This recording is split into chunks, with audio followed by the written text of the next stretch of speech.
question rolling around my mind. We got to figure this out, and that question is, what is E? Now, there are a lot of ways to find out what E is. I'm going to show you how to, through the idea of compound interest. We're going to show that in Excel to figure out what E is, and then show an example of continuously compounded interest. Okay, so here's the idea. Remember that the formula for compound interest is this: A equals P times 1 plus R over N to the NT power. Remember, N stands for the number of compounds we have in a year. Well, the more compounds you have, the quicker this interest grows. Okay, so what happens if instead of like compounding quarterly, we compound monthly? Well, it's going to grow faster. What if we compound by the day? It's going to grow even faster. And what if I compound by the second? What about if I compound every tenth of a second? What's going to happen? All right, so the question is, what happens to this expression here as these compounds go up? And let's look at it a different way. Let's do this. Let's let M be N over R, okay? And so if you're keeping notes, we can do some algebra here. That means N equals R times M, all right? So now my expression can be written as A equals P 1 plus, well, notice R over N is reciprocal of N over R, so that'd be 1 over M. And N is Rm times T. And if I wanted to write that in a clever way, I might write it like this. That's 1 plus 1 over M to the M power raised to the RT power. Okay, and what I'm trying to highlight here is in the middle, this 1 plus 1 over M to the M power. Okay, now what is going on with that? Here's what we're going to ask. What happens to 1 plus 1 over M to the M power as M goes to infinity? That's the question. Okay, now let's look at Excel and hopefully we can answer that. Alright, so we're trying to figure out what happens to this 1 plus 1 over M, the M power, as M gets large. So what we're going to do here, this is in Excel, so in the B column, notice in my formula up here, I have 10 to the A2 power, so that's 10 to the 0 power, that's 1. If I plug in 1 into this thing, I get the value 2. Okay, so if I drag down the B column, look what happens. I'm just doing powers of 10, 10, 100, 1,000, 10,000, 100,000, etc. up to 10 million, okay? So that's pretty big. Watch what happens as I drag this formula down. So again, this second one is if I plug in 10 in for the value of M, I get 1 plus 1/10 to the 10th power. This is what you get. You get this 2.593, etc., etc.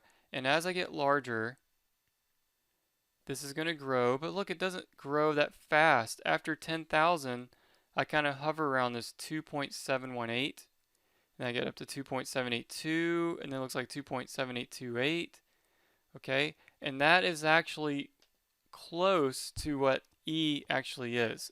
So as M goes to infinity, these numbers are going to get closer and closer and closer to this number that we call E. In Excel, you can evaluate that as EXP to the first power. Here's our estimation, 2.718281828, which is pretty good. When I got to around, was that 10 million? I was pretty close to this value here. Okay, and that's what we define as E. Now there are other ways to get to this value. This is the way we're looking at it.